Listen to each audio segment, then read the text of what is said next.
You were tuned in to episode 148 and 148 of Goodfellas Podcast.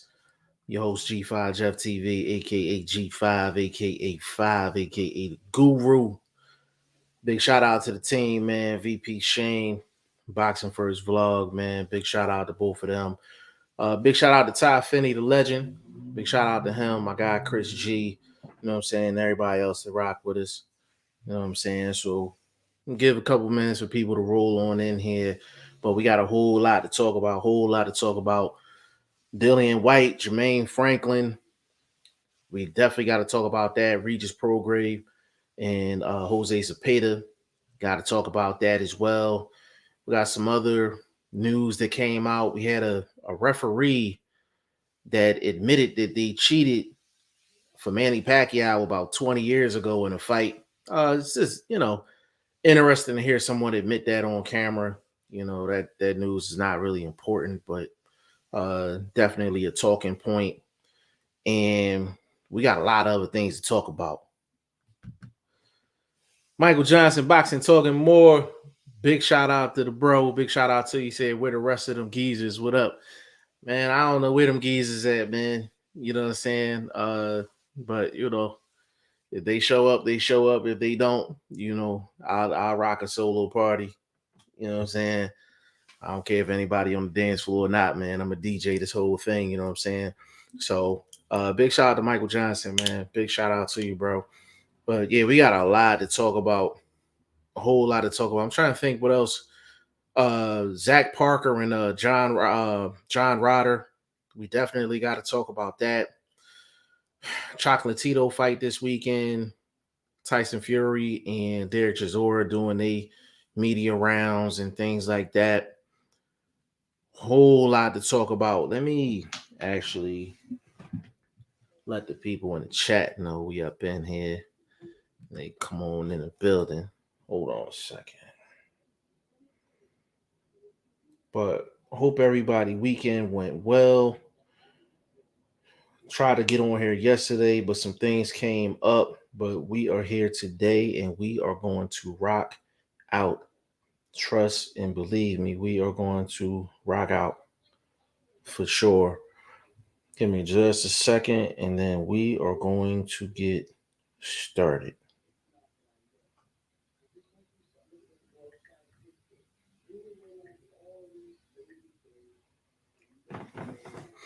All right. So I'm just going to go ahead and get started. Dillian Whyte versus Jermaine Franklin.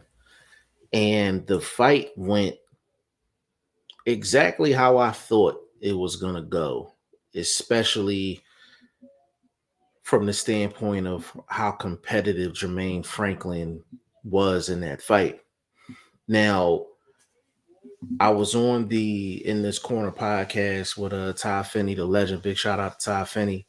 And we was basically recapping the fight live with Chris G. Chris G was in there as well. And Chris G thought that Dillian Whyte won the fight. I thought Dillian Whyte won the fight in a close fight. And Ty Finney thought Dillian Whyte won in a close fight. But that Sunday and then yesterday is so many people saying that it was a robbery. And I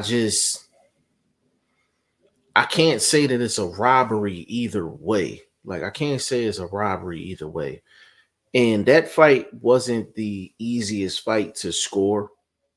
If anybody had it for Franklin, I can see why you had it for Franklin. It's really, that fight was really a case of what do you like when you're judging around? Like, what did you like? And it was really Jermaine Franklin, you know, quick jab, quick combinations, but you could tell throughout the course of the fight that he wasn't landing anything significant in the fight. It's just Jermaine Franklin is quicker than your average heavyweight. I would say Jermaine Franklin probably is top 5 or 6 in terms of pure hand speed at heavyweight. I'm confident in saying that. Michael Johnson said if he was in better shape, Franklin would have been able to pick up the pace a bit more. They picked him at the right time. Mike, that's a great point. When you're dealing with a guy like Jermaine Franklin, you want to get them early before they become seasoned. Once they become seasoned, they just hard to deal with. So when you're dealing with an undefeated guy, you want to get them early before they fully develop. You understand what I'm saying? So watching film, Jermaine Franklin, I'm not gonna lie, I thought he lost to Jerry Force.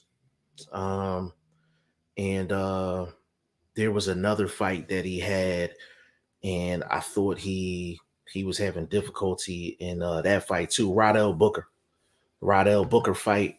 He was having trouble in that fight as well early.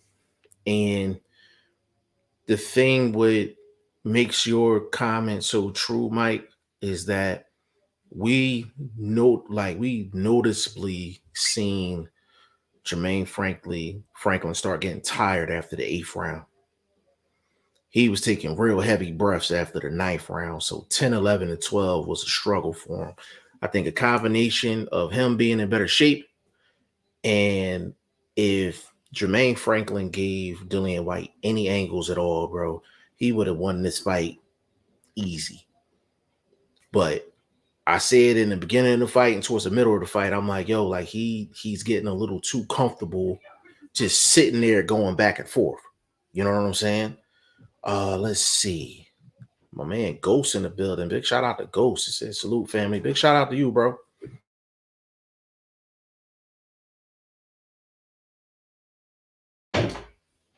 Ghost said Jermaine coming off a 3-year layoff while working a full-time factory job and doing that says something. Imagine if he boxed full-time.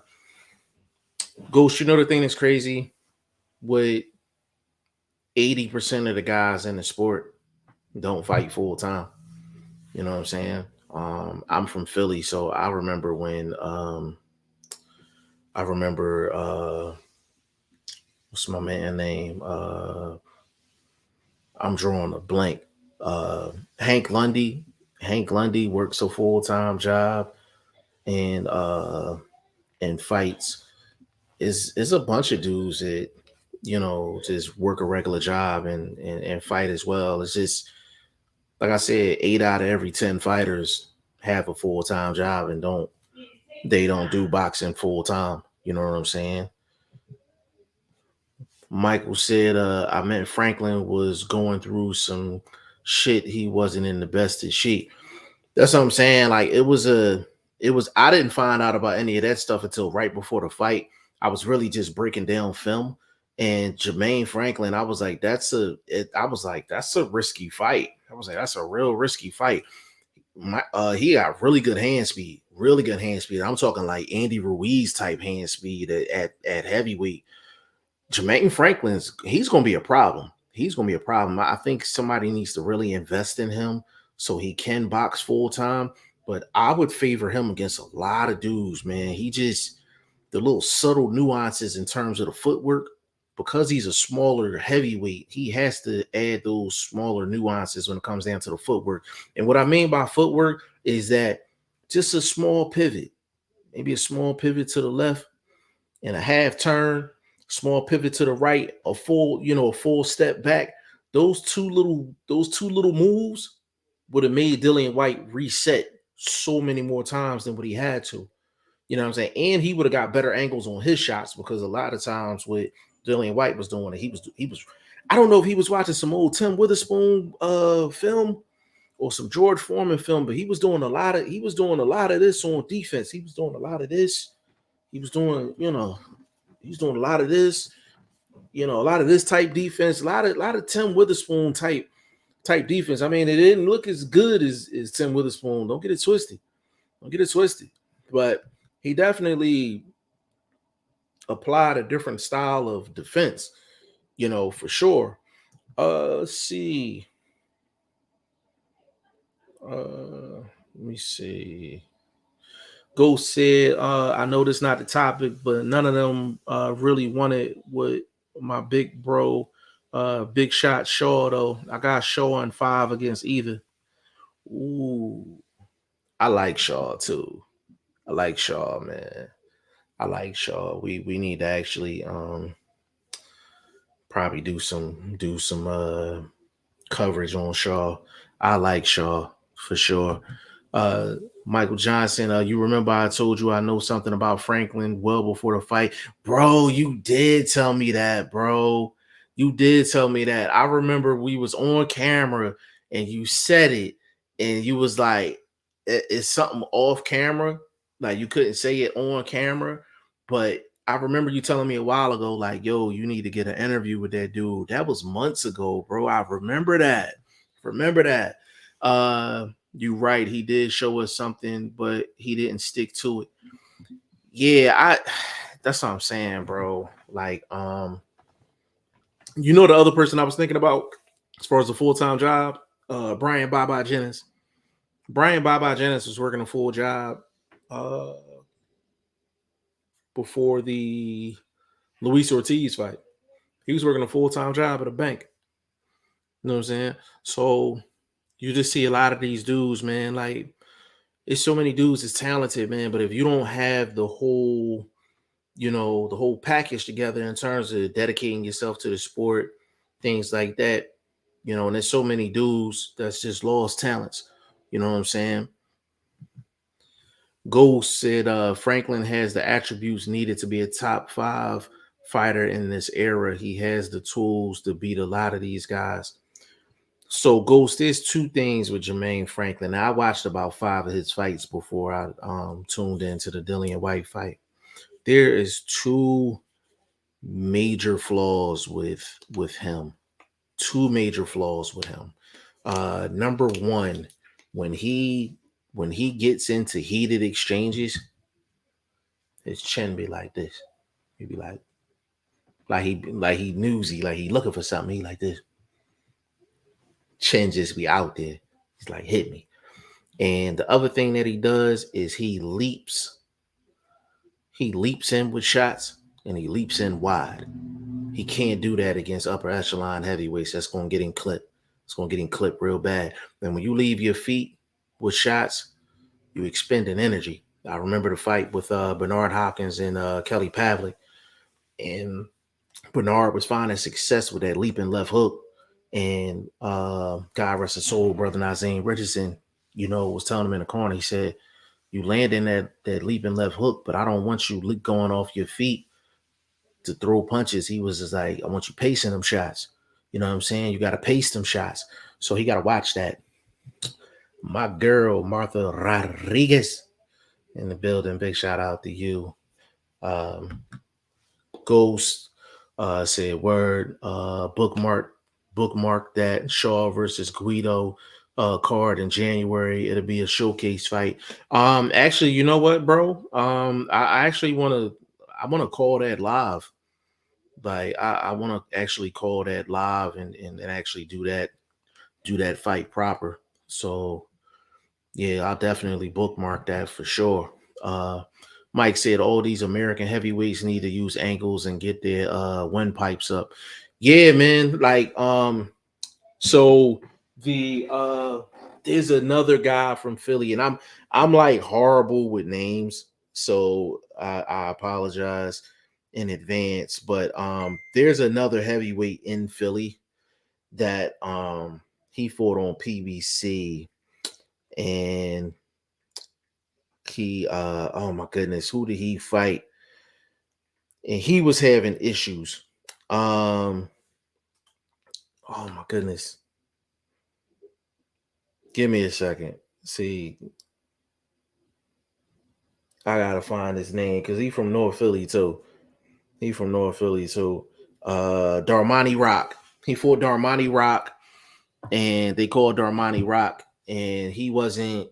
From what I was told, he wasn't in camp. He wasn't really doing anything as far as the boxing tip, and they called him for the opportunity, and he went in the ring and just looked bad, out of shape, just looked like he wasn't prepared, and that's why I say with heavyweights that aren't fighting full time, they're the ones that really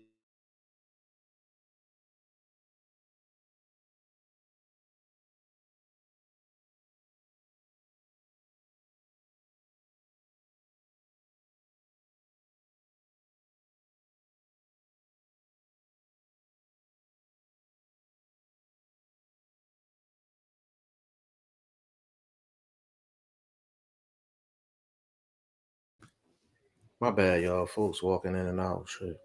Um, yeah, but Mike, Darmani Rock is another one, bro. Like really had, he really had, bad shape. Bad shape, wasn't physically right, and it showed in the ring, man. The worst thing you can do is be a heavyweight and not be full time with it. You know what I'm saying? Uh, Mike said leaping like he Tommy Morrison. Yeah. Tommy Morrison used to get in trouble so bad doing that, man. Like everything was a leap and left hook. Like everything was a leap and left hook. The only person that can get away with a leap and left hook and not get caught is Roy. Roy and Floyd. Those are the only two that can lead combinations off with a leap and left hook and be fine. Mike, Jamie Mitchell, I like her as a fighter, but she didn't use angles. She kept going straight in. I noticed that about her too. I noticed that about her. I don't like that. I don't like that. And the thing is, you know what, Mike? And I don't think it's a lack of technique. I think she just be in there and just be so confident. She just comes straight in. Like it seems like she just throws the fundamentals out the window. I don't know if it's a technique thing or I don't know. But I did notice that, bro. I definitely noticed that. Chris G said I'm eating, that's why I'm watching. Oh, nah, that's cool, bro. Go ahead, get your talk on. He said you talking about Rock versus Coffee. Yeah, I was talking Darmani Rock versus Michael Coffee. Michael Johnson was talking about guys that are in boxing and they're not fighting full time. That's what Michael was talking about, and Ghost. So, and it's 100% true. 100% true. Jermaine Franklin in top shape probably beats Dillian Whyte, probably 8-4, 8-4, 9-3. With angles and the hand speed that he has, he could have made that fight real easy. But where he lost the fight at, Now, if you thought Franklin won the fight, that's cool. But to say it was a robbery like that there is I don't see robbery. People like to throw that robbery word around a lot, and I just didn't see robbery. If you felt like Jermaine Franklin won, the most I'm gonna give you is 115, 113. That's the most I'm gonna give you. I could see a draw, and I had Dillian Whyte winning 115, 113. I had a 6-5 going into the last round. The only reason I gave Dillian Whyte the championship rounds is because Jermaine Franklin was gassed. He was gassed, and Dillian Whyte started grabbing him, started leaning on him, started throwing those awkward chopping shots. You know what I'm saying? So he really started doing this thing. You know what I'm saying? So his stamina was a big reason why he lost that fight. If he would have turned up in the last 2-3 rounds, he'd have won clearly. He'd have won clearly. Michael Johnson, only thing she better be confident uh with taking these digits so I can show her angles. Yo, big shout out Michael Whole Pimp, boy. Whole Pimp, man. That's funny as hell, bro. Chris G said Romero versus Marinas was a robbery. Yes, that was a robbery. That was a robbery. Like, we need to classify what a robbery is. That is a clear robbery. You understand what I'm saying? T Finney in the building, man. Says salute. I'll try and come on in about 15 minutes, man. Take your time, bro, man. I'm in here cooking. You know what I'm saying? Big shout out to T Finney, man. Member of the team. We was on his show on Saturday covering the fight in this corner podcast. Definitely had fun on there. Big shout out to Ty Finney. Yeah, I really feel like Dillian Whyte went into that fight and was like, I'm gonna wear him down. I think they were fully aware of Jermaine Franklin's status of not being a full-time fighter. They knew they were going to be the bigger fighter, the stronger fighter, and they wanted to drag Jermaine Franklin into deep waters. That's exactly what they did. And I felt like Dillian Whyte could have did a lot better than what he did, but y'all got to realize he's coming off of a brutal knockout loss. So I already thought in my mind if he was going to win this fight, it was going to be, like that. It was going to be in that fashion. You understand what I'm saying? So, yeah, I want to see the fight again? Absolutely not. It just wasn't one of them type fights for me where I wanted to see, a rematch. I don't think it's a cause for a rematch. I really don't see that. You know what I mean? It was a good fight. I feel like both guys. I feel like Franklin's stock probably went up more than Dillian White's, even though Dillian White got the victory. Jermaine Franklin's going to get a lot of opportunities in the heavyweight division going forward. I don't know how much he made for the Dillian White fight. Um, if I know Eddie, I think Eddie probably paid him high five figures. You know, I don't think he. If he made over 100,000, that'd be great. That'd be great for Jermaine Franklin. Um, but if he got between like, I hope he got at least 75. I hope he got at least like 75, 80,000 for that fight because that's a Dillian White's a big name. So usually Eddie Hearn take care of his guys financially. Whoever the opponent is, he makes sure they get taken care of. So I don't know what his purse was, but I hope it was a good purse and it helps him get closer to being in boxing full time, man. Like somebody like Jermaine Franklin needs like sponsors and things like that, man. Like I really think he could be. I think he could be a problem. I think Jermaine Franklin would be the Luis Ortiz right now. I think he would be the Charles Martin right now. You know what I'm saying? Or Gerald Washington. He would beat the brakes off Gerald Washington right now. You understand what I'm saying? So we're gonna see what happens. That don't get me wrong, like Jermaine Franklin got holes in his game, but I think he got holes in his game because he's part-time. I think if he really got at his craft, I think he would be a real problem, man. So big shout out to Jermaine Franklin. Dillian White got a much needed victory. To be honest with you, let's be clear.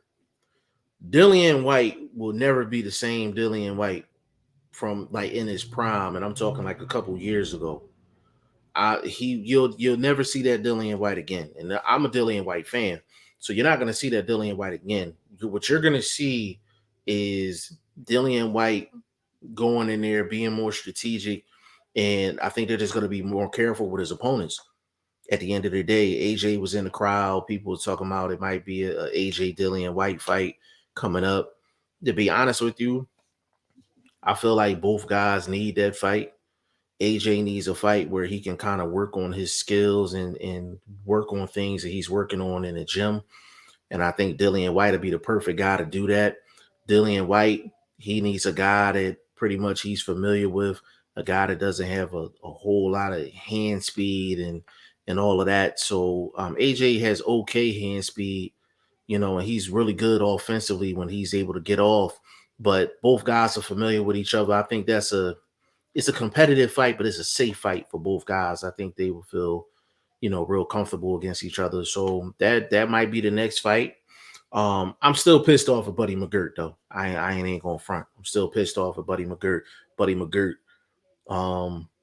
To say that you never watched Dillian White fight, like how can you possibly train, for fight specific stuff?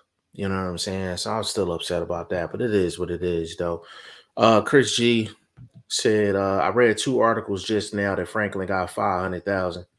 That's great, bro. That's great.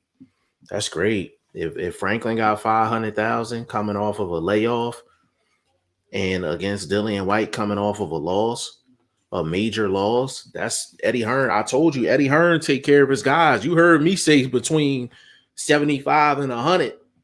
I guarantee you, if that was Bob Arum, he'd have offered him 100,000 and been like, take it or leave it.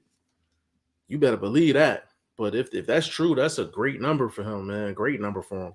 Ghost, as a coach, you're supposed to watch your fighter's tape to see what he does good and bad when the lights are on. Bro, it's trainer negligence, bro. It's trainer negligence. Like when you take on a new client, you have to study your client to find out what he can and can't do. So you know how to adjust your curriculum. You understand what I'm saying? Like I don't understand it. Like I don't understand why he would say that. And if if he's been doing that his whole career, Goose, he's been shortchanging himself his entire career, his entire coaching career, and he's been shortchanging his fighters. He's been shortchanging his fighters, bro. Like, it's absolutely crazy. Michael Johnson, Whyte was scared he was going to lose, and he attempted to be a bully. But Mike, that's exactly what he was supposed to do. He was supposed to be a bully. He was supposed to stay tall, which he did. Because a lot of times when he get caught with these uppercuts and things like that, he's squatting down. He's squatting down, or he's not being defensively sound. And what's happening every time he gets caught with an uppercut, you notice his hands be like this. His hands be like this. Like, it's not tight. Like, his hands don't be tight. Like, it'd be like, take this off. It really be so when he walked into the Tyson Fury shot, he walked in, he was walking forward, and his hands was like this. He didn't have it tight. He didn't have it out in front of him, and he didn't have it tight. You know what I'm saying? When he got caught with the shot against Povetkin, he threw the right hand, and then when he brought it back, he didn't bring his hands back up. His hands was here. His hands was like where his chest was. His whole face was like, hit me. You understand what I'm saying? So he was more defensively aware in this fight, and he had to be because he was the much slower fighter. He was the much slower fighter. So he had to use his height. He had to use his weight. Now, what he did is he kept a consistent work rate. He didn't really use his weight until the last maybe 2-3 rounds of the fight, but he should have been grabbing on Franklin, leaning on him, throwing him, throwing shots at him and things like that. You know what I'm saying? So, that's what he should have been. That's what he should have been doing. You know what I'm saying? That's what he should have been doing. But, he did what he had to do. He did what he had to do. Like, Dillian Whyte is a very slow-handed fighter. His hand speed is gone. Straight up. Go say it exactly. My guy YSM in the building, man. Big shout out to you. You laughing. YSM, go say salute. Said uppercuts are his kryptonite, bro. It's hey YSM, man, you know the thing. This is why another reason why Buddy McGirt stole a check. He never seen Dillian Whyte fight, so that means that he had no clue that Dillian Whyte's kryptonite is the uppercut, which means he went through the entire camp and didn't prepare for an uppercut. That's a fact. So luckily, Dillian Whyte looked like he did his own homework and worked on that. But watching tape on Jermaine Franklin only throws an uppercut in one situation.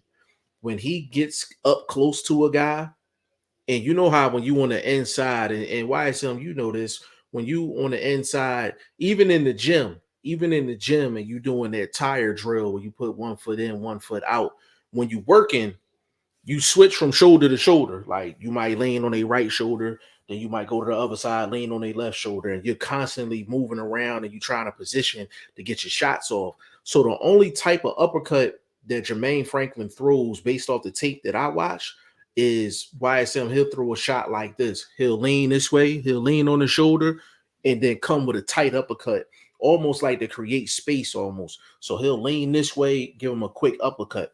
He'll lean this way, give him a quick uppercut. It's a traditional uppercut on the inside. It's not anything exotic about his uppercuts.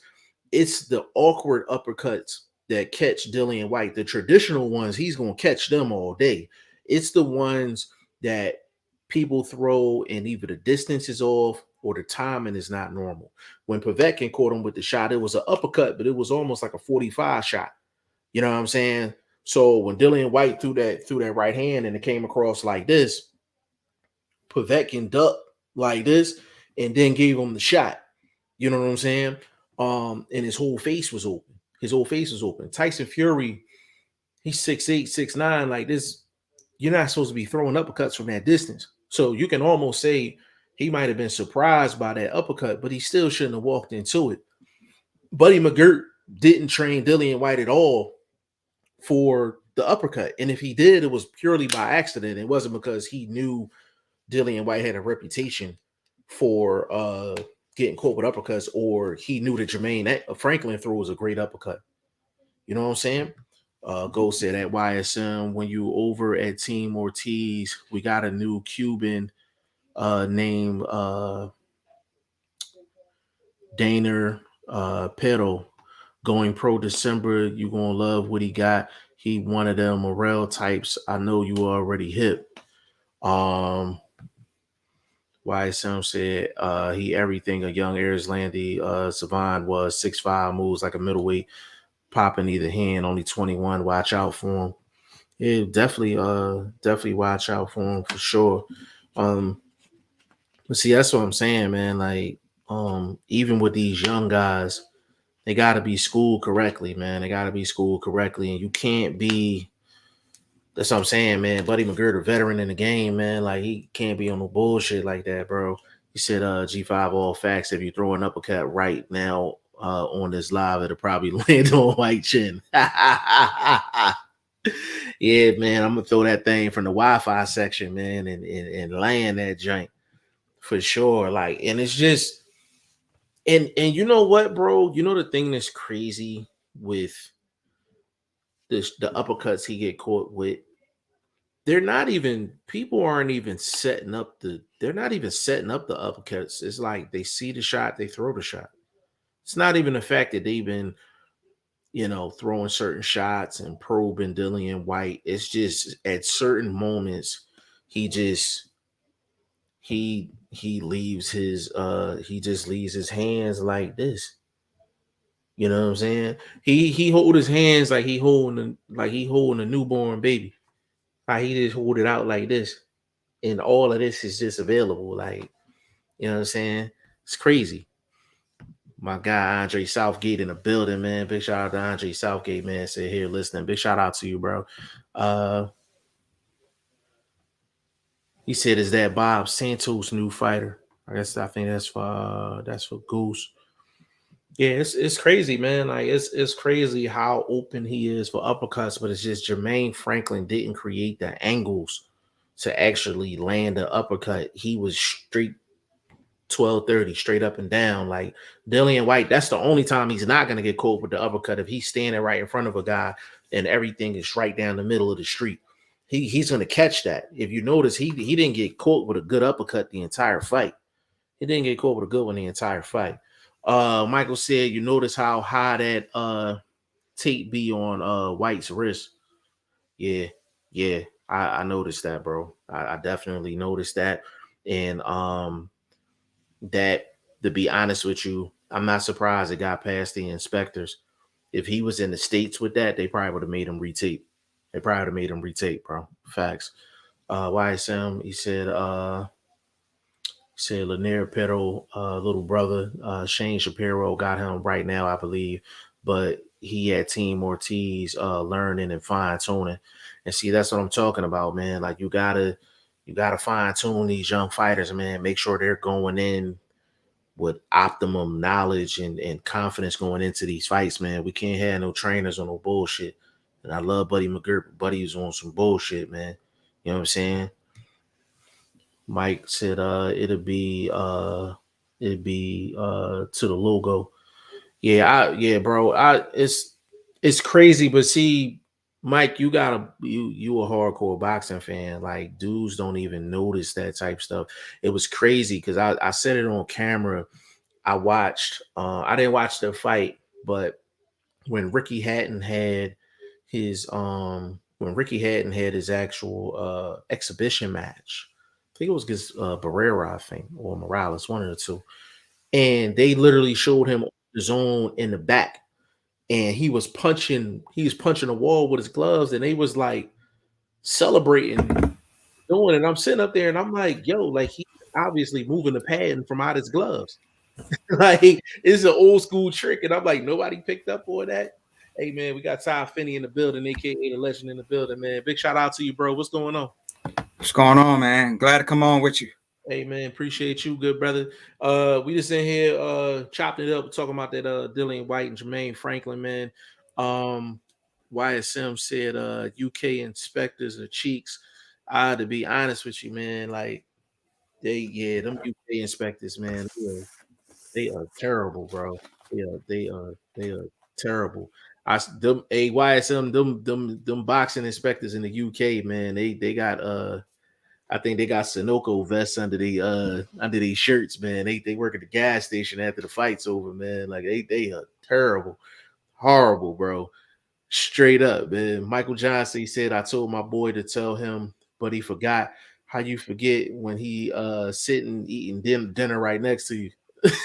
That's crazy, bro. That is absolutely crazy. Legend, what's going on with you, player? Ain't much, man. I was listening to you before I came on, man. Yeah, I've been saying a lot of people they think what's the name Franklin won too, but nah, I think it was all Dillian Whyte. Yeah, I just have a problem with the robbery part. Yeah, I have a I've been problem with seeing the people saying robbery that too, part. man. Yeah, Yeah, yeah. I got a problem with that because like Chris said, like the Rolly versus Jackson Marinas, that was a robbery. Like, you know what Mm, I'm saying? mm, Like that was a robbery. Me personally, I was pissed off. I was like, um when Chocolatito fought Estrada in the second fight, I thought Chocolatito clearly won the fight, but mm, I still fell short of calling it a robbery. I was mm. just upset he didn't get the decision. Yeah. Why is I'm laughing? Yeah, man, I'm telling you, man, them inspectors, man, like they be pumping $25 on pump number 4, and they head right to the arena, man, and inspect the fighters, man. Like they got to do better, bro. They got to do better, man. Like it's crazy, but yeah, Dillian Whyte tape was way up, and for the people that don't know, that's not like hardcores. When you see the tape like that, they call that stacking. They call that stacking. When a guy's tape is like that. A classic example of that was Canelo did that versus Triple G, and I think that was for their second fight, and Abel Sanchez is literally in the locker room and they are stacking Canelo's gloves in front of Abel Sanchez and in front of the inspectors and in front of the head of the WBC, one of the heads of the WBC, and they like, yo, like this is not stacking. Abel Sanchez is like, this is clearly stacking.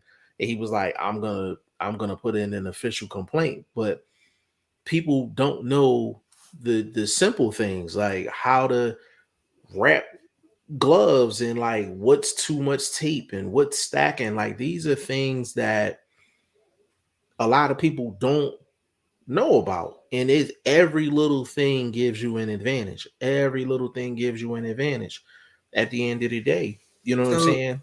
so who was wrapping the hand up? Triple G or Canelo?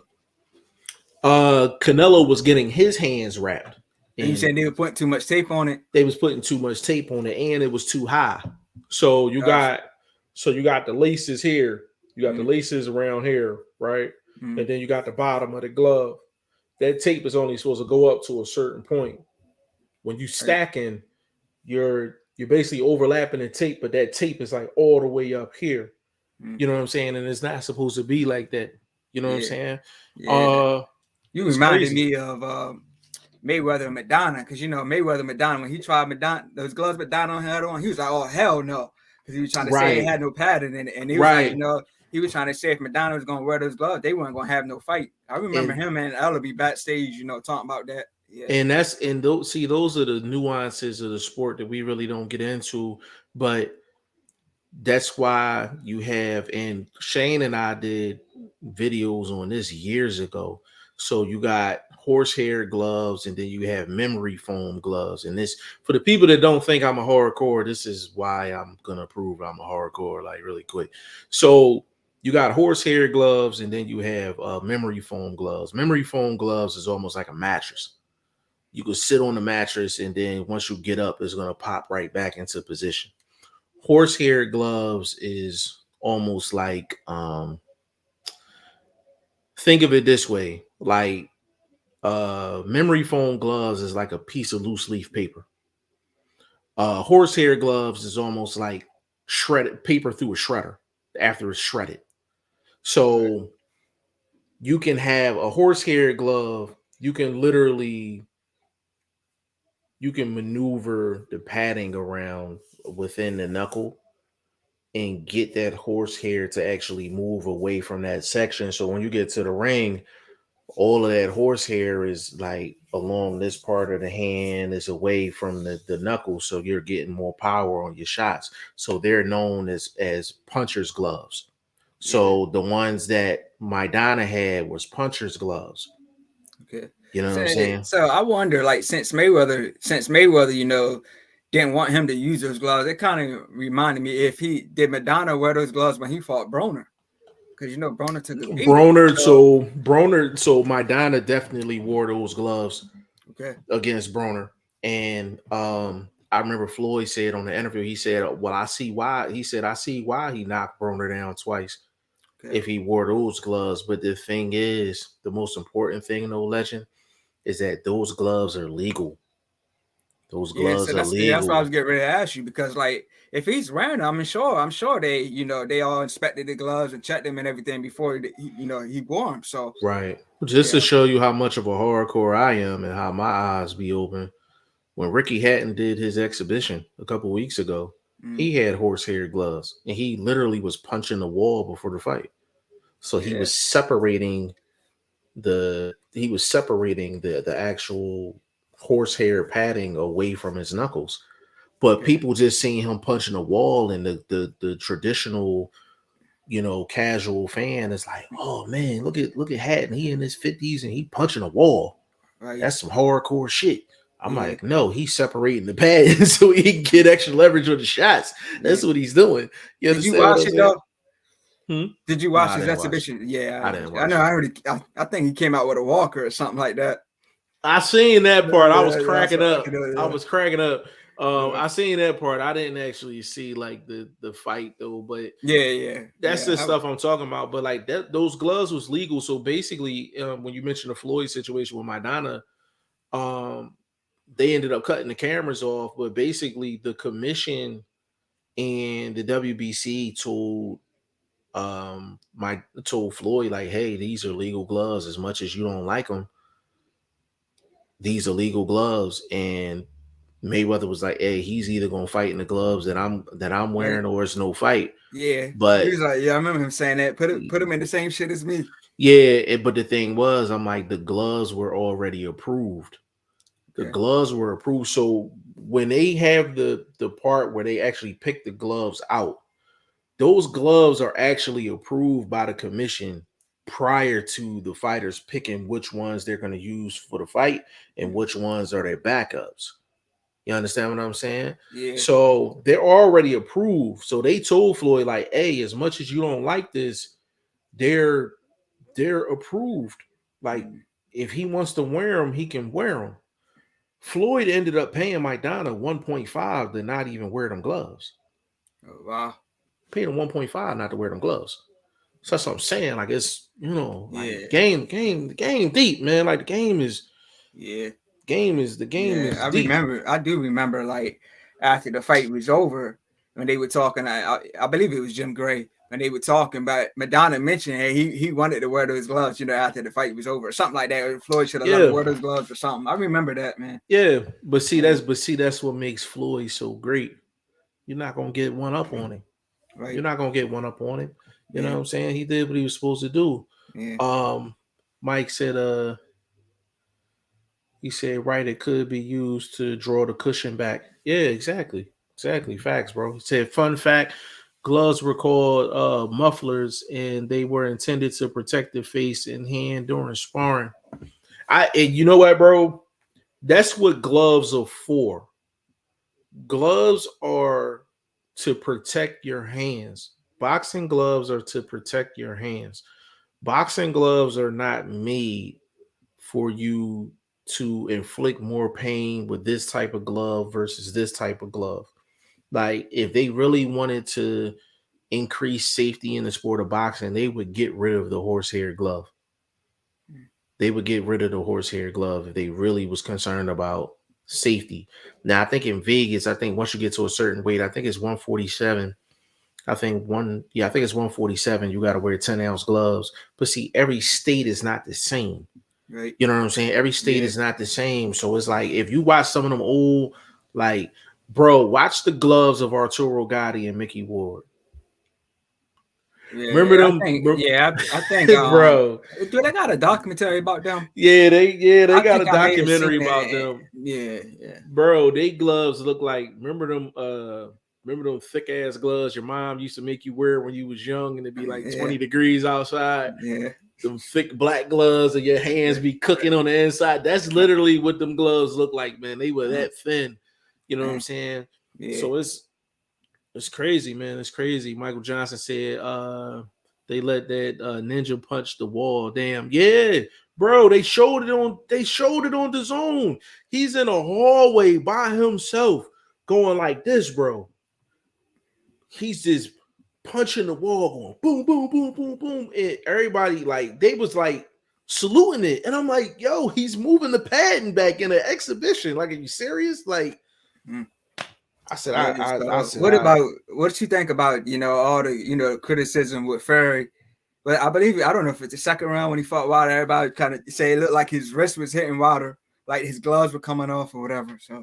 So that's another thing. Like, all of the controversy with Fury with his gloves, that's not the first time it's been like that. Like, he likes, I don't care what anybody says, like, he likes his glove loose. Yeah, He likes his glove loose. So it's not, now people was trying to say that shit was like all the way down. And yeah, no. yeah, Like, you can't even he likes it down a little bit. So when he's throwing that hook, you're catching this part, right, and he's hitting you with this. When you hit somebody with this part of your hand, that shit hurt. You yeah, know what I'm saying? So that's how he throws his shots. But if you notice, Fury don't ever throw a clean hook. mm, All his hooks are slapping. That's mm, because his gloves are so goddamn big. yeah, His gloves is freaking huge, but that's on that's on Wilder and them. That's Breland and them. Like, whoever's inspecting, you got to catch that, bro. Like, you mm, got to catch that. Like, it's like yeah, people are gonna do what they got to do to get a competitive advantage, whether you think it's fair or not, whether you think right, it's shooting or not. They're gonna find a competitive advantage. It's up to you to catch them. It's up to you yeah, to catch them. yeah. And that reminds me of I believe it was Victor Ortiz when Ellerby went into the dressing room and they were wrapping Victor Ortiz hands, but Ellerby wasn't in there at the beginning of it, so he was complaining. So then I guess Victor Ortiz trainer took him off and redid him. Yeah, Yeah, that's because what I'm they would saying. always say he's the A size, Yeah, so they want to make it's sure everything is 100% perfect. Yeah, I remember gamesmanship. that on I believe it Yeah, was yeah, 24/7. Yeah, yeah. Ellerby walked up in Facts. there. Yeah, YSM said 154 for 10 ounces. See, yeah, that's traditionally the case. But even when I don't know if you heard YSM, but even when they were talking about Tank and Ryan Garcia for a minute, they was negotiating 10-ounce gloves because they was in Vegas, because Vegas, they try to get you to wear 10-ounce gloves at a lower weight. At 47, they try to get you to wear 10-ounce gloves. You know what I'm saying? So they negotiated the 8-ounce gloves for that fight. But traditionally, 147 and under is 8-ounce gloves, 154 and up is 10. You know what I'm okay. saying? That's traditionally the case. Mike said, if that's the case, I don't want padding on my knuckles. Just protect my metacarpal. I like, that's the thing. Like, with horsehair gloves, so a memory foam glove and a horsehair glove might be 10 ounces, 10-ounce gloves, but it doesn't say 10 ounces and it has to be around the knuckle. The glove itself just has to be 10 ounce. It just has to be a 10-ounce glove. So you could literally you can get the glove and literally punch in the pads, punch in the wall, whatever the case may be. And by the time you get to the ring, you might only have 3 ounces around your knuckles, and the other 7 ounces is everywhere else. That's why you see dudes hitting the pads so much and they do all this warming up with the gloves, because they Right. trying to break them in. They trying to break them in and get Mm, that, get that yeah, horsehair pad and maneuver it around. That's why a lot of negotiations, like, for these young fighters, man, these young fighters, when you're the A side, if you want if you want if your guy is a little shaky with the chin or whatever the case may be, negotiate that memory foam glove, man. Like, don't let a power puncher wear a horsehair glove. But see, these are small nuances that you got to learn because that can cost your guy a fight. You know what I'm Yeah. saying? Um, you see how Josue Vargas, he getting knocked all over the place, man. They talking about him retiring. He young. You know what I'm saying? But he's going up against these killers and they got horsehair gloves. Got horsehair gloves. I'm not saying he would have survived with the memory foam gloves, but I mean shit. You know what I'm saying? So Yeah. I just yeah, I think I wasn't expecting all of the Jermaine Franklin talk. To be 100% honest with you, I wasn't expecting all of the like the robbery talk. Yeah, I saw it, Um, man. I've been saying it all. I've been saying it all day today, man. yeah, I just thought it was a competitive fight, and I just think Jermaine Franklin gassed out. There's not one person that can tell me that Jermaine Franklin did any type of work in the championship rounds of the fight. Right. That's what I was saying. Yeah, because I was He saying just if that was his first time going to 12 rounds, then he was going to the deep waters in those later rounds. So he was doing yeah, something he wasn't used to. yeah, and he's coming off a layoff, Mm, You know what I'm saying? mm. My guy Conrad in the building, man. Said evening. Big shout out to you, Conrad. Matter of fact, I gotta announce this. So we on the website, which I gotta get somebody else to jump on the website, man. But Scott put a $20 bet up that Prograis and Zepeda wasn't going the distance. Now I didn't put my money in there, but I mentally told myself I was going to bet Scott $20 that it was going to go the distance. Obviously, it didn't. So Scott actually won the first head-to-head bet of the season. So congrats to Scott. And I will send you your $20 ASAP. But let's get right into that, man. Regis Prograis, man. Jose Cepeda, Prograis, Yo, I 11th missed round it, man. knockout. You missed it? Yeah, I missed it, Oh man. I man, caught I caught the undercard, man, but I fell out. I fell out yeah, before the main event, you man. gotta But watch out. You gotta watch that joint, man. yeah, You can make a legit case that Prograis is the best 140 pounder in the world. You can make the case. yeah, What he did with Jose Cepeda, man, and getting that 11th round knockout. Cepeda, that ain't no easy target, bro.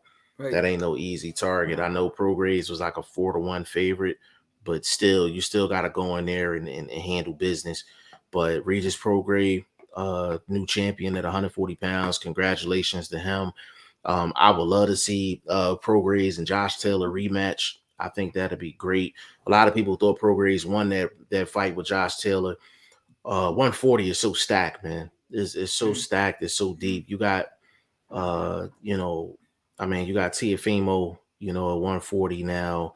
You got Jose Ramirez at 140. You have Subriel Matisse at 140. And then you got these 135 guys coming up to 140. Devin Haney's eventually going to be there within the next year. He's going to be there. Tank is filling out. I think his 135 days is done. I know he's fighting Ryan at 136, but eventually he's going to be at 140. Uh, Shakur's probably going to be at 140 soon. Like, so it's just that's going to be the murderer's row at yeah, 140. But right now, Regis Prograis is that guy mm, at 140 pounds. I would feel confident betting on him against damn near anybody at 140, yeah. man. I know you didn't see the fight, but Yeah, I mean, it seemed like it was a lot of undercards though, if I'm not mistaken. I know it's usually like two or three, but I think it was like more than that. But I did see the Charles Conwell fight, yeah, and I that was like. man. That what's his opponent's name? Cause I had to actually go to box right and realize that was the dude that Boots knocked out. Cause I saw Yeah, that fight, but he yeah, looked a little different with his hair and everything. But man, that was an awesome fight, man. yeah. Charles Conwell is a good fighter. I actually, to be honest with you, bro, I think Conwell should go down a weight class.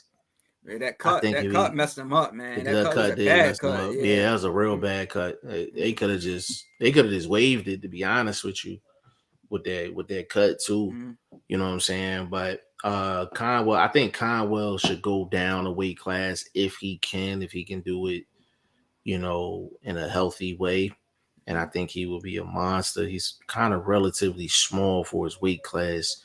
That's probably the only knock I got against him. and it's not his fault. But Conwell's a very skilled fighter, man. That was a good fight too. Yeah, yeah, man. His That was a opponent was game, man. He was yeah, game, dog. his opponent ain't gonna listen. You can tell when guys are motivated. You can tell when guys worked hard and trained hard for a fight. You can't tell me that guy didn't do everything he possibly could to try to win that fight against Conwell, man. Like he really Yeah, and a lot and it gets lost in the shuffle because he lost. right. But that's how you prepare for a fight, and that's how you actually fight and show that you're gonna, you're coming to win. Right. So that kid is gonna get his popularity went up. Yeah. Popularity Same went up. thing. It's the same thing I said with Loma fought Jermaine Ortiz. Even though Jermaine Ortiz lost, man, his stock went up, man. He did one hell of a job against Loma, man. Yeah, and the thing is, so now you looking at a Jermaine Ortiz. Jermaine Ortiz, like he's gonna get a lot of opportunities Facts. at 135 now. And he's a big 135. He could Yeah, he technically look move big. up. Yeah, He could yeah, he look technically big in that move Loma up. fight, man. Yeah, he Big in could there, technically move up to 140. He could technically move up to 140. But Jermaine Ortiz, he made and he earned the opportunity. Let me make that clear. Like he earned the opportunity against Loma, and he fought well. The first 8 rounds, he fought well. It was just 9, 10, 11, 12. He had the problem. He put so much energy into the first half of the fight. By round 7, you could slowly see the decline. You know what I'm saying? Yeah. You could slowly see it. But and he beat Heron too. Yeah, and that's the way. And that's Heron, I was like, he beat Jamel Herring. I was just like, he deserved the opportunity. Yeah. Conrad said I have to catch up with fights too. Yeah, man. Bro, sometimes it be so many fights, man.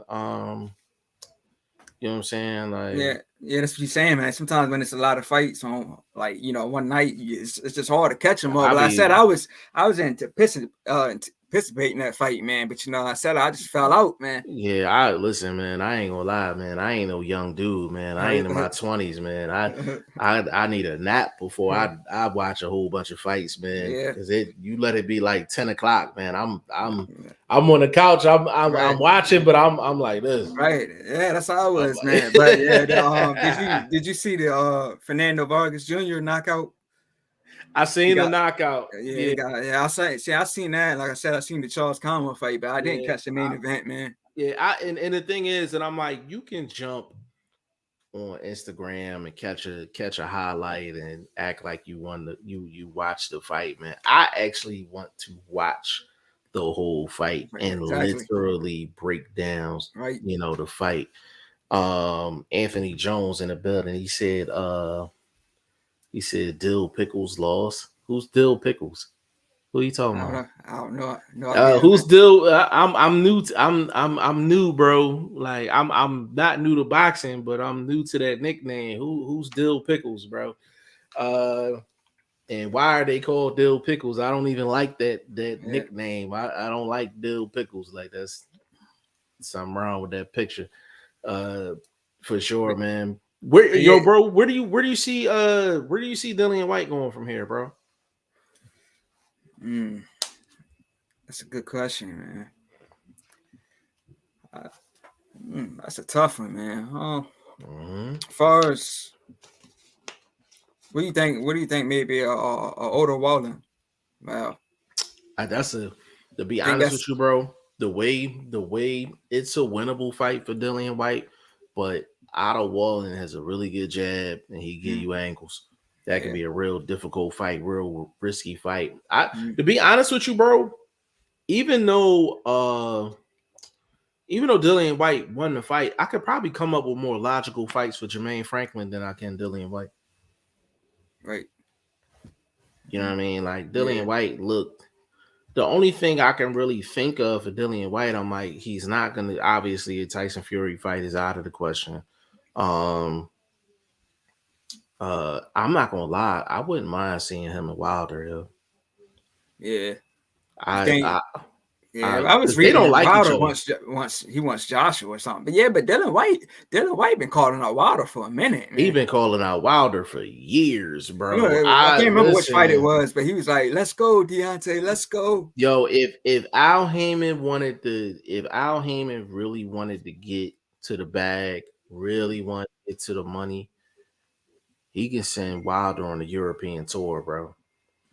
He could literally send Wilder on the European tour, and he's one of the few dudes in the sport I feel comfortable sending on the road because he don't get to the scorecards anyway. Yeah, Is it ain't, even I got Wilder by knockout. It ain't gonna be an uppercut though. it ain't gonna be an uppercut. It's gonna That be the right yeah, hand, man. that's a fact. It will not Yeah. be an uppercut for sure. To be honest with you, I've seen Wilder throw maybe less than 10 uppercuts in meaningful Yeah. uppercuts in his career. Yeah. Um, Well, he did drop Ortiz with the uppercut in the first fight. he The, dropped the, the last, Ortiz. yeah, the Yeah, last, the last knockdown, it was an uppercut, and Ortiz went yeah. down on his He knees. Yeah. dropped. He dropped. Now he got a mean uppercut when he throws it. Mm. That was a mean uppercut when he caught Ortiz. That was the second fight, right? That was the second fight. That was the Yeah, that was, first. that was the It was first the fight. first. Yeah, Okay, it was the yeah, it was first the fight. first fight. Yeah. Oh yeah, the second one he just caught him with that straight right Yeah. hand right down the Yeah. middle. Yeah, Yeah. yeah. And he threw a nice ass uppercut Mm. against Chris Areola too. Yeah, he was Yeah, he caught showboating him. there. I He was remember he show. was It was yeah showboating, and when then he he was uppercut him. showboating Yeah. and then caught him with that Yeah, nasty yeah, uppercut. yeah. I I was remember that. like, Yeah. I was like, that's crazy. Yeah. So for Dillian Whyte, I would say if they can line up Dillian Whyte and Wilder in the UK, that would be insane. Mhm. I would say Dillian Whyte, AJ. I think that's a solid fight. I would go. I think Dillian Whyte, Right. Is Daniel Michael Hunter Dubois, heavyweight? Michael Hunter's a heavyweight. So I think, actually, now I think about it, Michael Hunter would be a good fight for Dillian Whyte. Uh, uh, Daniel Dubois would be a good fight for Dillian Whyte. Dillian Whyte got some options too. He Yeah. definitely Let's got see. some options as Yeah. well. Yeah. Dubois fights Saturday, I think, on a ferry undercard. Yeah. Okay. So yeah, Dubois is and Conrad said Parker rematch. He could possibly go that route too. Michael Johnson said probably White. If that man nickname is Dill Pickles, man, I got a problem with that. For sure. Michael Johnson said it makes sense. He's a sour ass ninja. He said that new defense won't work. Yeah, so bro, the only reason Dillian Whyte's defense worked against Jermaine Franklin is because even though Franklin has the quicker hands, he was able to see all of the shots. That's the one thing about Jermaine Franklin. I'm like, even though he's has very quick hands for heavyweight, he didn't throw any real feints or anything in that fight, which he usually does in this. Like the homework I did on him, I was like, yo, he throws some real nice feints. And you could throw different type of feints too. Like you could throw a hand feint and like step with it. So you can go like this. You know how you do in the street, you be like this, like, and you want to get your guy to actually move or react so you can try to set something up. So Jermaine Franklin does a lot of that in his previous fights. So he'll be like this, and then he'll do that. You know who does that a lot? Sean Porter. Sean Porter does that all the time, yo. Like Sean Porter does that. Like he trying to jump in. If I was a fighter, and even though Porter didn't have a lot of power, Porter's one guy I wouldn't want to fight, man. All that bullying style he got. He just, that is crazy. You know how Sean Porter looked before he get on the inside, bro. You ever see the chicks that be trying to jump in and do the double dutch and shit? Yeah, they be like this, and then they just jump in and start going. That's Sean Porter all in a nutshell, bro. Like he be doing a lot of proving, like he getting ready to do double dutch and shit. Yeah, he had a lot of energy, man. Yeah, a whole bunch of goddamn energy, man, for sure. Conrad said Parker rematch, possibly. He said after Parker got destroyed by Joyce. Yeah, but Dillian Whyte need fights where he's not, in a position to get his head knocked off. I still think he needs to recover from that Fury fight. Jermaine Franklin, as much as I like his skill set, he not he don't got a lot of smoke in them gloves. Like Mm-hmm. I know he's 21-0 with 14 knockouts, but Right. he don't have a lot of smoke, like heavyweight smoke in them gloves. He got Yeah. it's definitely not a 4 alarm fire in them gloves, man. I Right. say it's about a 2 alarm, in them gloves, which Mm, makes it more important for him to have his footwork together and be given angles, because he can rip 4 or 5 shots off on these heavyweights and just change the level and make them reset, and he can win rounds all day long, mm, and then start sitting down on shots later on. Like, he got a mm. real good skill set, man. Mike said Franklin don't throw shots behind the ear or overhands, like you said in that fight. Maybe notice 4 feints. Yeah, the thing is, bro, with feints and slight movement, man, he kills Dillian Whyte on the cards. Mm. Kills him on the cards. I mean, Legend and I was watching it. It was just like, bro, like, even when he was having success, I'm like, Legend, he too comfortable Yeah. standing in front of Dillian Whyte. And what was happening is Dillian Whyte was throwing a lot of shots to the shoulders, the chest, Right. the anywhere he can hit him. And Right. you could That, see, yeah. like, over the course of rounds, it started to have an Had, effect on him. It yeah. didn't have an Yeah. The effect fact right that, then and yep. there. Yep. You know what I'm saying? Yeah. So, it was just he felt them late. You know Yeah. what I mean? It's kind of like when you at the gym, and you on a treadmill, and you Mm. running super hard, you running super crazy Yeah. for a good amount of time, and you don't feel it. But like when you wake up the next morning, you like, what Yeah. the fuck? Like, Right. you know what I'm saying? Yep. That's what it Fact. was. Dillian Yep. Whyte hitting him with Yeah. them shots and all of that. Yeah. And then by the time he got to round 9, he was like, Right. what the hell? Like, and it was crazy because I remember an old brother Nazim quote. Uh he was like, I think he told Shane Mosley, it was during the Margarito fight. He was saying, make those investments to the body.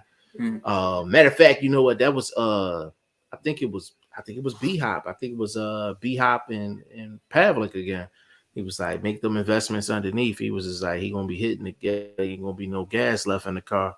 Yeah, I mean, he gonna be hitting the pedal, ain't gonna be no gas left in the car. Like, that's exactly what happened with Jermaine Franklin, man. Like, it's just, I can't say it was a robbery when he clearly was out of it 10, Yeah. 11, and 12. Like, his Yeah. energy was just done. And I'm Yeah. not saying that you can't win a round tired, but it's just Dillian Whyte had really good moments in 10, 11, and 12. And I think Yeah. it just took him over I think it took him over the top. But Yeah. all them judges probably had it maybe 5, probably had it 4 after 8. They probably had it Yeah. even. And they Yeah. probably gave Dillian Whyte 9, 10, 11, 12. Yeah, but I think White was on his game, man. Sometimes I just feel like White be sloppy in his fights, but in this fight, man, he was on his game, man. Yeah, He was on I his game. think people, yeah, and people like, oh, well, like, yeah, Dillian Whyte, he didn't really do well and things like that. I was just like, you have to understand the elements and what was actually happening with Dillian Whyte for this fight. I'm like, you're coming off of a loss, you're coming off of a knockout loss. Now you're fighting a guy that's faster than you, quicker than you, the fresher fighter, the younger fighter, Mm, and this dude got nothing to lose. And you're right, going in with a trainer that never watched you fucking fight. right. You know what I'm saying? Yeah, So you got a lot going against you. And facts. then he's actually implemented a newer style. Like, Yeah, I haven't seen, and you can criticize Dillian White's technique as far as his defense is concerned, but he played the majority of that fight being defensively responsible. mm, He was yeah, blocking shots right, here, right. blocking them there. He was blocking them Yeah, here. that's what I He say. was Like it's like rolling fight with night, man. shots. Yeah, Yeah, it was like that fight shit night. like Yeah, going on like that. Yeah, all this. He sure. was just like, Yeah, but yeah. I he said, was man, he was on rolling. his game, man. Yeah, I yeah. I think When he came out, he was running to the ring. yeah, So I he was think pumped, man. he did well in that fight with the circumstances. If it was like normal circumstances, I would probably have a different critique. But when you're coming off a loss like that, and he had a lot of things against him, he actually executed a traditional game plan. I don't want people to think Buddy McGirt did something in that fight to take Dillian Whyte over the top. When you are the bigger fighter, the heavier fighter, the taller fighter, and you're fighting a smaller guy that's coming off of a layoff, you are traditionally supposed to walk that guy down, land shots, and get him late, get him tired late, and turn up late. That's Right. exactly what Dillian Whyte did. Like, That's he didn't need Buddy McGirt to tell him that. mm, I'm not a trainer. I could have told him that because that's what you traditionally do if you know anything about boxing. mm, Like, he got through that fight on his own. right. He got through that fight on his own. Like, Dillian Whyte didn't do anything to let me know he had a new trainer. Right. The only thing he did was he was just defensively more responsible. That's it. Yeah. And see, he couldn't do that with Ferry. But Ferry's just, too tall. Ferry's just, on a different Yeah. level, man. But he got the height to reach. So it was just things that Dillian Whyte could do in this fight he couldn't do with Ferry. You know what I'm saying? Yeah. No, Yeah. that's a fact. Because when you're dealing with the smaller guys, more things you can do. And another thing with Dillian Whyte, which why I say you're not going to see the same Dillian Whyte anymore, and I'm a fan of Dillian Whyte, is his hand speed is completely gone. His hand speed is completely gone. Like, he is like, I don't know if you want to call it slow or methodical, but it ain't quick. Right. He don't have no hand speed whatsoever. Even Jermaine Franklin was even winning the quick exchanges on the inside. He was winning a Yeah. lot of those Yeah. because he was just getting to the target quicker, But it's gonna be interesting to see what they do with Dillian Whyte. Mike said Franklin had enough smoke to buzz Whyte 2 times. Yeah, see, that's the thing. Like, Franklin had enough smoke to catch Whyte with shots that he didn't see. And when you got that type of hand speed, you increase your chances of catching a guy with a shot that he can't see. So, to be honest with you, Dillian Whyte coming off of the type of losses that he's had devastating losses. Like, I mean, he fought Povetkin. I mean, get the smelling sauce. Like, that's the type of knockout it was. Like, get the smelling sauce. Right. And He was like, not that cold, man. yeah, he Yeah. was out cold, bro. Like, Yeah. he was out cold. And then he got a knockdown early in that fight, if I'm not mistaken. Bro, And then Povetkin turned it around. Yeah. Dillian Whyte was up 4-0 with 2 knockdowns, bro. I was like, yo, I never seen Dillian Whyte look this good. And then next second, boom. Like, boom. And I'm telling everybody for the second fight, I'm like, Dillian Whyte gonna mop this dude. Because I had people telling me, like, oh, Povetkin set up the shot, this, that, and the third. I was like, Povetkin ain't set up shit. Right. I said he seen the opening and he threw the shot. Like, he literally led in with a right hand. And me and Shane talk about this all the time. I'm like, yo, if you're gonna throw as a orthodox fighter, if you're gonna throw a lead right hand and you miss that lead right hand, you either have to clinch or you gotta smother the work to avoid the counter. Because when you're like this and then you lead with that right hand, all your weight is shifting forward. There's no way for you to really get your hands back up like immediately. Like, you can't, like, you either got to get low, you know what I'm saying? Like, if you throw in that lead right hand, you either got to get low, you either got to get on an angle, tie up, or smother the work. And when you like smother the work, like, you throw that straight right hand, go all the way in, go all the way into your opponent, like, just go chest to chest with them. And so they won't get max extension on a counter shot. Right. He fell in with the right hand, and then he was just sitting there like this. Yeah. You know what I'm saying? Yeah. So yeah, but he got his redemption though. He definitely did. And I ain't gonna lie, I still think Povetkin, something was wrong with him going to the ring. He was like, he looked like he wasn't even walking to the ring right. Like, he got popped dirty. He got popped dirty before he was supposed to fight Wilder, right? Yeah, he popped dirty. Yeah, that was a fight I wanted to see at that time too, man. Because I think Povetkin would have had a shot against Wilder just off of his style. I think Wilder would have got him up out of there, but that would have been a great fight. Conrad said Wilding is a realistic choice then. Otto Yeah, that's what Wallen I'm saying. is a good choice. I think it's a good choice for sure. Conrad said, or something like Miller. I'm assuming he talking about Big Baby Miller. I to be honest with you, that's a good fight. Yeah, what's he doing though? Is he got any date He anything lined up? I know Cause he he called out Dillian White on Instagram, but the thing with Big Baby Miller's burned so many bridges. I don't think there's a major promoter that's willing to take him on. right. Not even as a B side. I don't think they want to take him on.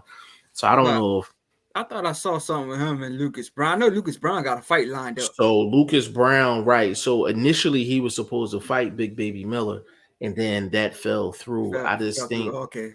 a lot of these promoters they're really gonna it's Yeah. messy dealing with him because it's not only the drug situation, Yeah. but if I'm not mistaken, I think he still owes Eddie Hearn money, and Okay. I think he owe was he with Al too? No, he was with Jay Prince.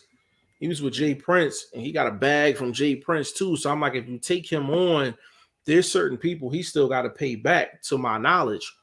You know what I'm Yeah. saying? Like, so Yeah. it's like now you gotta split his purse. You gotta do this. It's just a Yeah. lot to deal with to get him in Yeah. the ring, man. And then you don't know if he gonna pop dirty or not. Yeah, You know what I'm that's saying a saying? lot of people. I was talking with some people about him. They always gonna look at him as a cheat, but I look at it like, he did his time. He did mad time. He was out the sport for a long time. So I mean, Yeah, I he's back in the listen. midst, but he did his punishment. I did, yeah, he did his punishment, and I'm like, yo, anybody that signs a fight with Big Baby Miller and they don't sign VADA testing, like you're dumb. It's on you. You know what I'm saying? But like I said, he did his time, and I'm like, as long as he passed a VADA test, I'm cool with it. I'm not gonna bring up his past, but I'm like, you're not gonna fight a guy like him and not have the best drug testing available. Right. If you can't pay for VADA, then you don't fight Big Baby Miller. Yeah, That's but just, that's what even it like is. even before he was pop dirty, man, like he's a big dude. Let's not get it twisted. He like 300 something, man. There was some fights like he would just had crazy energy, like Bro, just throwing I all rounds he was throwing. So yeah, and then the fact that he popped dirty, I was like, maybe that's why. You know what I mean? Like yeah, he's a big dude, man, with all we that energy weren't like that. surprised. We weren't surprised. Uh, Like we weren't surprised. I yeah, like just physics and genetics. You're not supposed to be 330 pounds throwing shots like a bantamweight. right, right. This dude was averaging like 70, 75 punches around. And I'm See, like, bro, like you too big to be slapping with them punches like that, bro. yeah, Like yeah, it's just I'm just yeah, confused. I don't understand. Like yeah, it's yeah. So I mean, wasn't he a kickboxer too? Did he do yeah, kickboxing or that's where something? he started using them. That's where Okay. he started using them fruits and berries and shit, man. Like, and they good for that.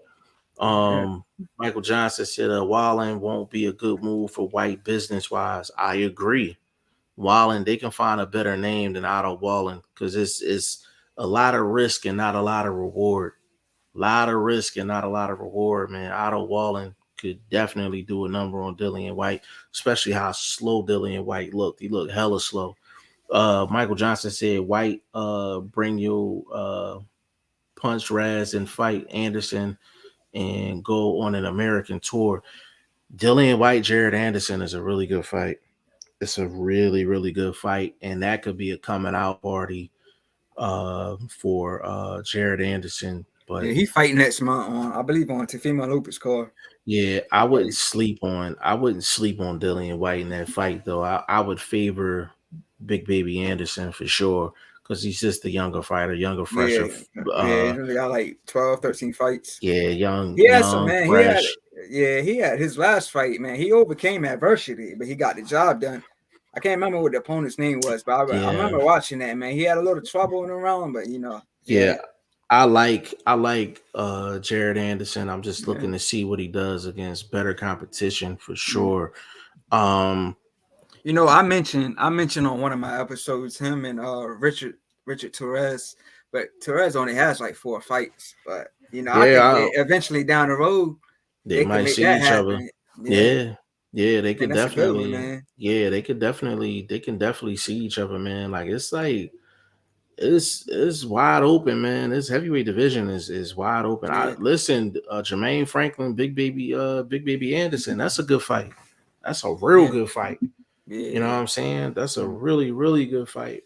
It's a lot of different routes. A lot of different routes they can go, man, for Yeah. sure. But I mean, this weekend we got what Tyson Fury's next week, right? That's the 10th, right? I think that's this week. That's the third. Crawford's on the 10th.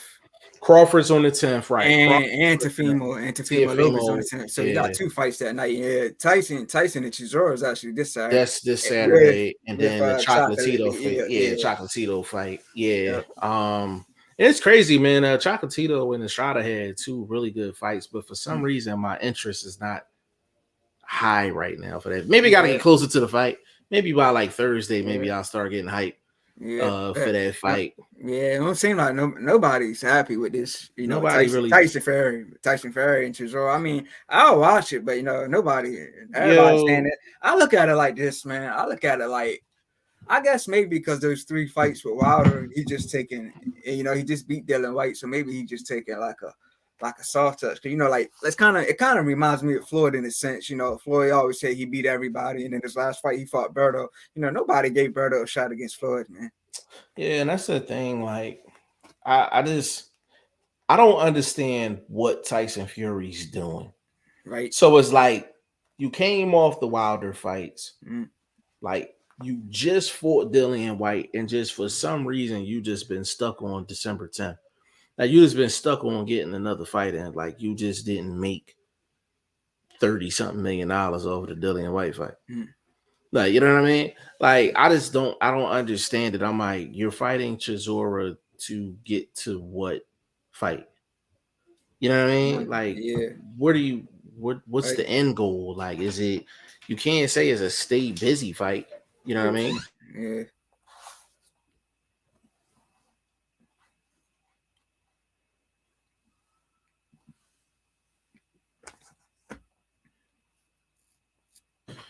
Yeah, my bad. Yeah, I don't understand it. Like that fight happened not that long ago, so I just I don't understand what he's doing. I remember one of the episodes vlog was saying he didn't know what Furry was doing, man. Yeah, I didn't understand it either. I just really don't. I'm like, what's the? Yeah. It's kind of like, what's the point? Because I'm like, okay, yeah, of course you fighting to get paid and all of that, but I'm like, you're coming off of a legendary fight with trilogy with Wilder, and then you knock Dillian Whyte out. It's kind of like, to me, Chisora is just a journeyman, man. He's the heavyweight division, man. Yeah, I might listen. You could give that's another fight for Jermaine Franklin. Like if they, what I'm saying, if Eddie Hearn, if Eddie Hearn wanted to bring him back, you know what I'm saying, like and get that situation together.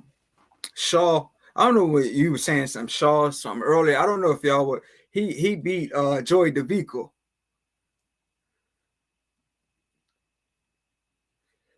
Yeah.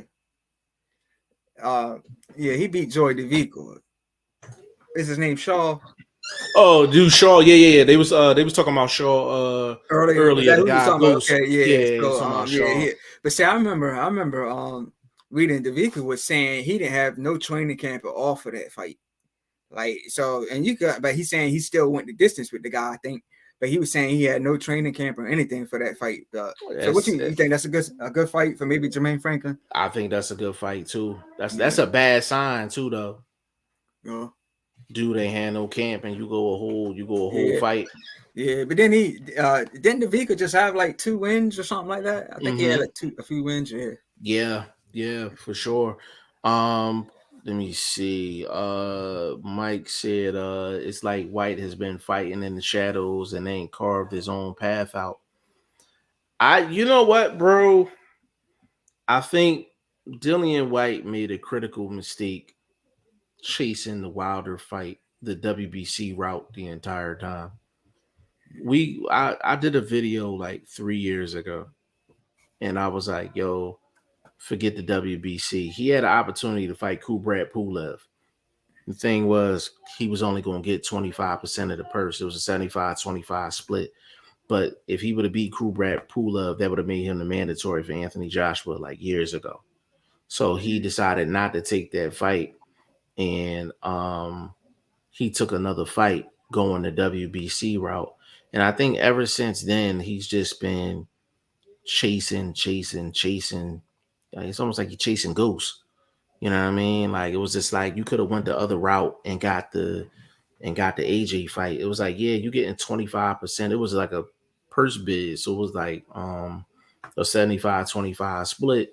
But I'm like, Eddie Hearn's gonna pay you a couple dollars. Like take that fight. He'd have beat the dog shit out of Pulev during that time a couple years ago. He'd have beat the dog shit out of him. And then I was like, you would have had an in-house fight. Eddie Hearn would have had an in-house fight. AJ versus Dillian Whyte for the straps. And this is another reason why I'm like, Eddie Hearn don't be moving right. He don't be strategic. Like I think he's more of a fan than an actual business guy in the sport. Like he put AJ up against Usyk. I'm like, that's a mistake. I'm like, you supposed to drop one of them belts, go right into the Tyson Fury fight. Yeah. And if you beat Tyson Fury, go see Usyk on the back end. Right. But you don't leave $100 million on the table. Like, you understand what I'm saying? I don't claim to know it all, but I'm like, I got a little common sense. Yeah. But wasn't he supposed to take step aside money, but he didn't do that, right?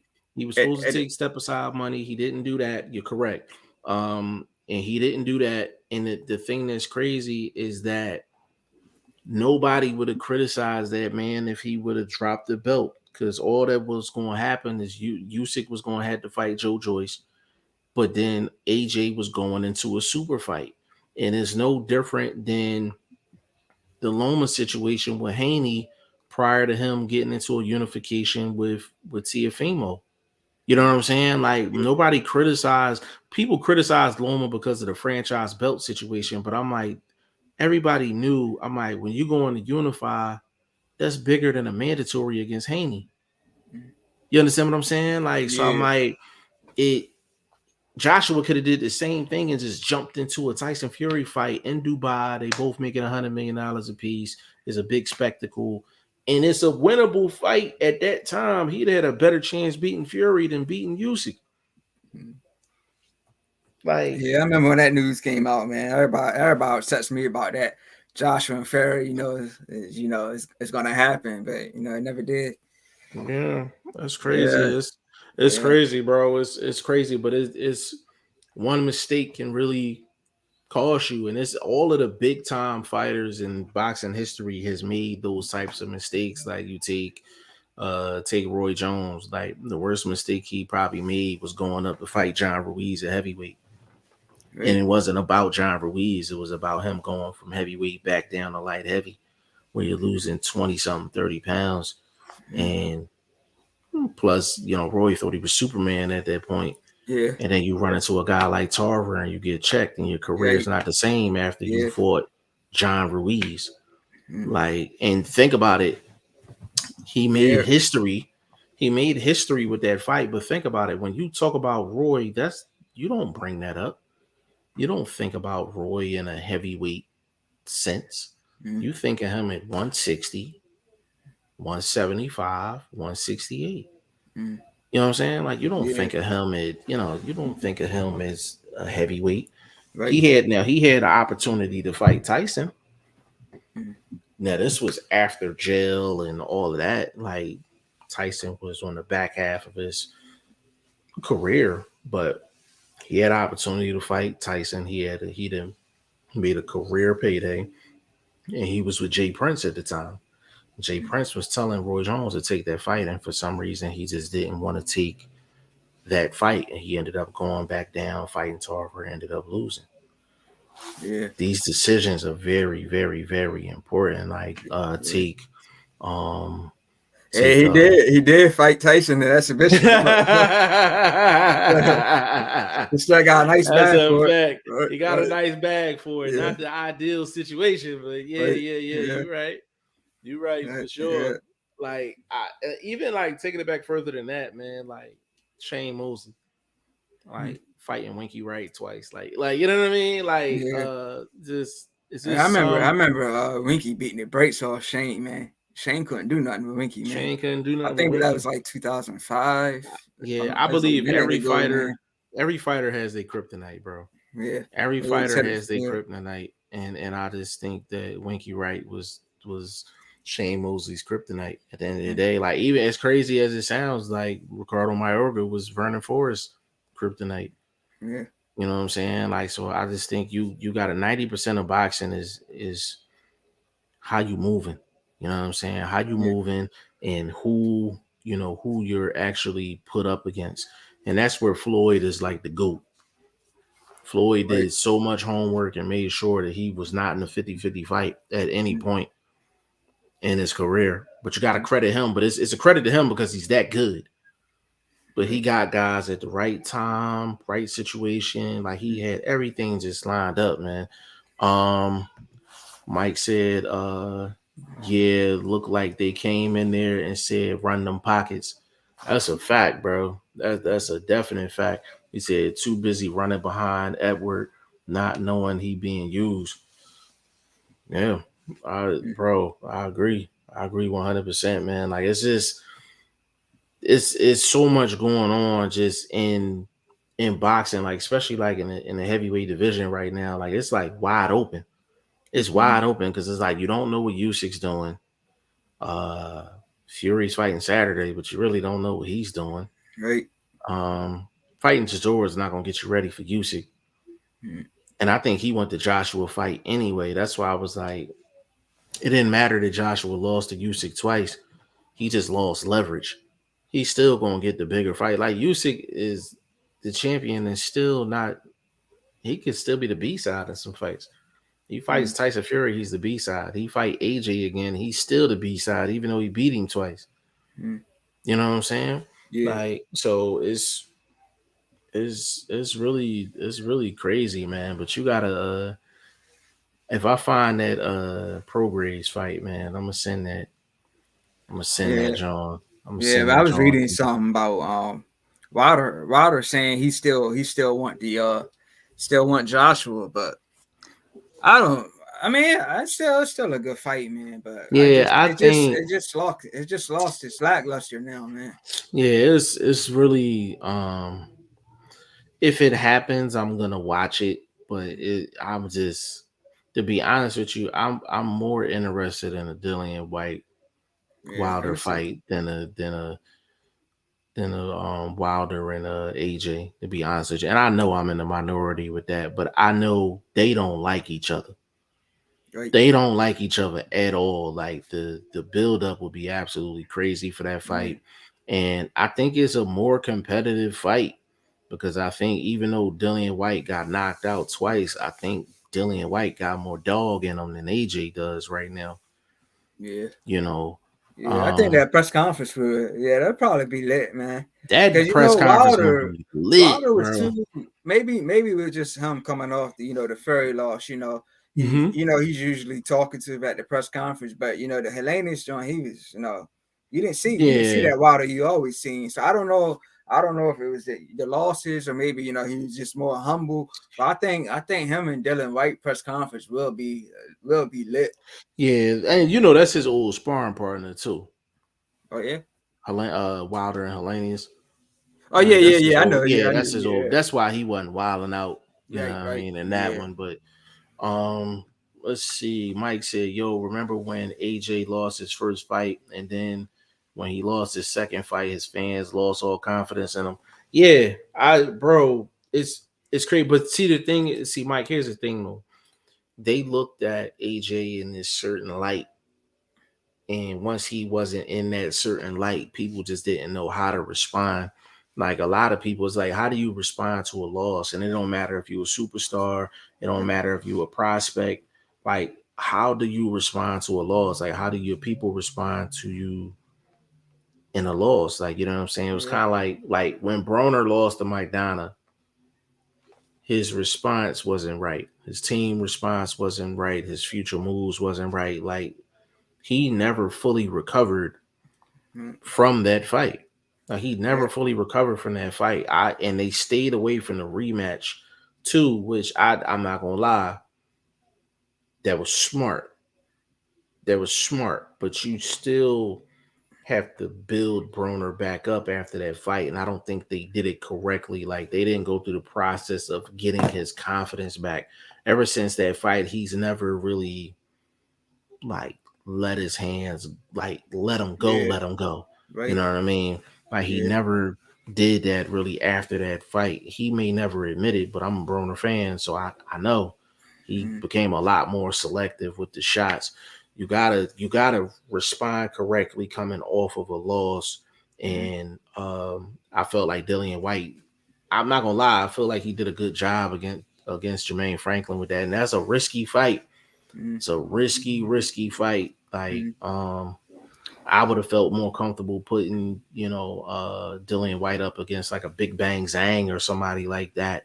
Yeah. Yeah. Um, yeah, I felt That's like a that would good have one been too. Yeah. a better matchup for him. But fighting a younger, quicker guy, even though he's coming off a layoff, that was a risky fight, man. So that's why. So when we say Dillian Whyte did his thing, it's from that aspect. He had a lot of things against him.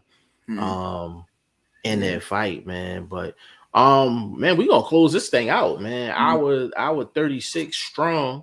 You know Yeah. what I'm saying? We had a lot going on this weekend. We got a lot going on this upcoming weekend.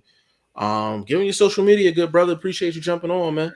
Yeah, I'm on Instagram, The Legend 3347. On Facebook, it's Todd Finney. Podcast is in this corner. See the shirt?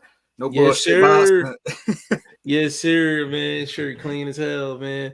Big shout out to Ty Finney, man. You can find me all over the place, man. Facebook, Instagram, Twitter, everything. G5 Jeff TV. Big shout out to VP Shane, man. Boxing First Vlog. You know what I'm saying? This was episode 148 of the Goodfellas podcast. We'll be back tomorrow. I don't know what the hell I'm gonna be talking about, but I'm gonna get on this camera tomorrow, man. So appreciate y'all for jumping on. We'll see y'all tomorrow. Peace.